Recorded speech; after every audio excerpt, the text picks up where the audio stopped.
In recent days, South Africans have been shocked by news of sporadic mass shootings in public or at places of drinking around the country. Let's reflect on the events of the past few weeks where a number of people have lost their lives after they were shot patroning taverns. We're joined by Ziyanda, Stuurman, a policing expert, to help us understand just how well or not the police are coping with these mass shootings and events that have unfolded. Ziyanda, always good to see you. Thank you very much for availing yourself. So the police minister yesterday visiting Alexandra police station mentioned that that is one of the better capacitated police stations, but residents say, well, the population is growing and we've only got one police station. I do wonder what you have made of the developments of the past few weeks.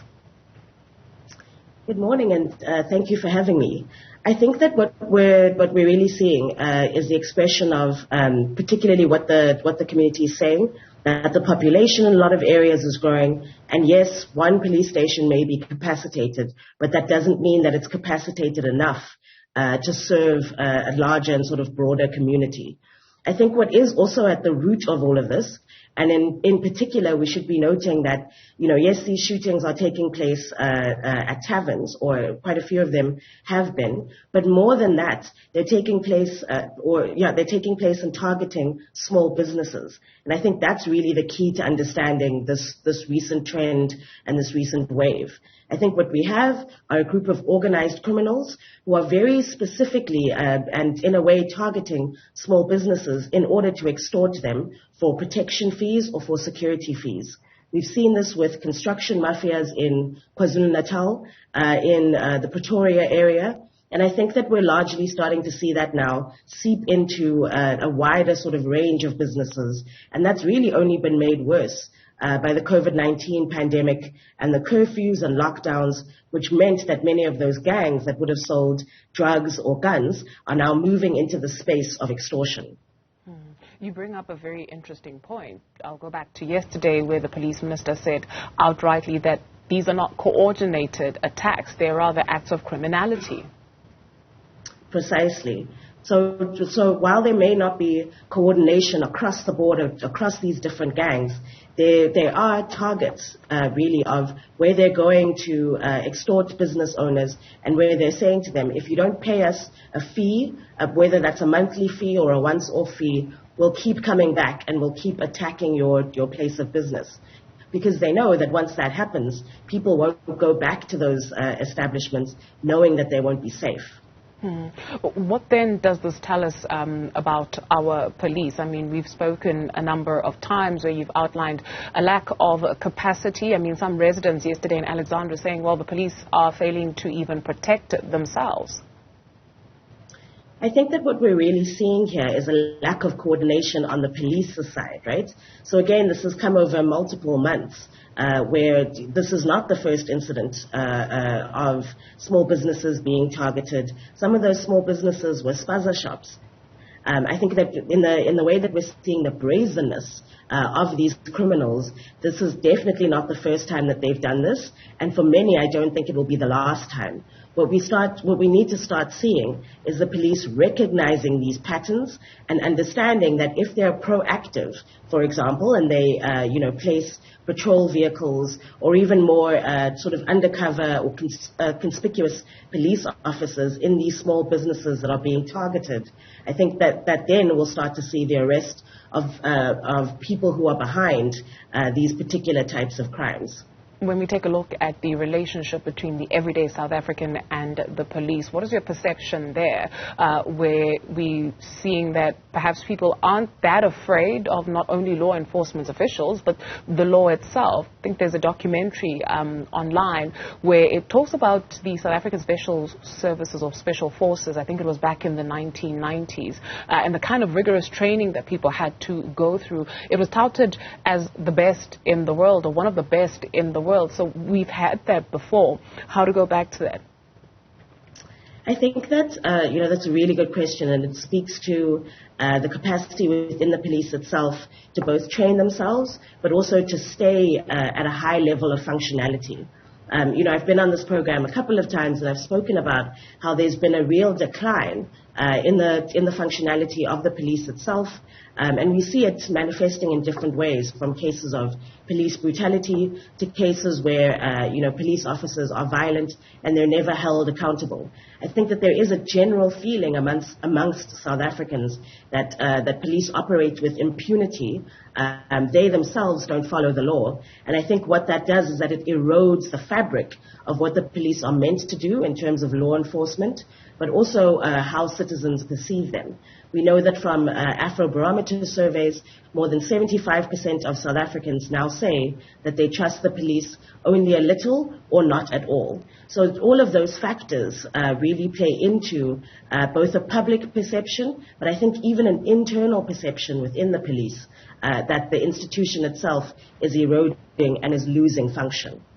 In the absence of that, what responsibility do we have, you and I, the everyday South African, as we live in our communities? The police minister said something quite interesting, that we do know these people that are perpetuating these crimes in most instances, but the community is not rallying together to turn the tide. I think that is an important point, right? That as much as, we can decry the fact that Bikitsele isn't doing enough at, I think, particularly the cabinet level with his colleagues to prevent crime, because we know that crime is really driven by inequality, unemployment and poverty in this country. We can definitely lay that responsibility at his feet. But what is in our hands and what is our responsibility is not to perpetuate crime. So this is, like you said, about reporting crimes and criminals where we know that people are involved in crimes. It's for us not to buy stolen goods. It's for us not to try and bribe or solicit bribes from police officers. It really is for all of us to say, I can do my one little bit every single day to ensure that I'm both abiding by laws, but that others around me are doing the same. It's really just about reinstilling the idea that we can be law-abiding citizens. Because if we think about this problem as being huge and insurmountable, then we'll never do anything. But if we think about our own individual actions and what we can do to try and reinforce the laws of this country, then I think that could make a difference long term. I do wonder what you make about the deployment of Amaperete in Soweto. So far, the community saying, well, it's yielded no result. There haven't been any arrests that have been made. I think the really tough thing, and particularly what I was talking about earlier, is that you can't just deploy additional resources with no real plan. The issue here is that these gangs and these criminal groups who are doing this extortion are really operating in the shadows. And so if you bring out, additional resources and deployment, that's not necessarily going to catch them out. You really actually have to have quite a sophisticated operation to try and figure out who is buying guns from who, because I think that's the other important element in this, is that the guns used in these attacks are high-caliber firearms like AK-47s, and we all know that the average person on the street can't walk out and get an AK-47. We're not America. So it's really about asking those sophisticated questions of who is buying guns, where are they buying these guns, and where are they operating and meeting and trying to coordinate to attack these small businesses. That's all of those questions can't be, or all of those issues can't be addressed by just sending in Amaperete. Fair enough. There was an interesting point that was made in the week that, well, this has been a situation that has been ongoing in the Cape Flats, for instance, and police have not had a handle on that. And here we are, we're seeing this happening in Gauteng. Yes, it's making headlines, but taking lessons from the Cape Flats, does it appear as though anything will be done, or there's a handle on this matter to stem the tide, to stop it from escalating even further? I definitely don't want to, condemn the entire police force and say absolutely nothing is happening. As I said, I think this would be a complicated operation to take on. We've seen with it in the Cape Flats and with gang violence there, that's an incredibly complicated situation, particularly because there are also corrupt elements within the police that are fighting against, what an anti-gang unit might be trying to do, or crime intelligence might be trying to do. I think the way that the police will restore ordinary South Africans' trust and confidence in the ability for them to stop this, is to really announce and to say, not necessarily this is our plan, but this is who we have arrested and this is who we're tracking down to try and stem the tide here and to really, again, show those criminals that they're hot on their heels. Ziyanda Stuurman is a policing expert. Thank you very much for availing yourself this morning.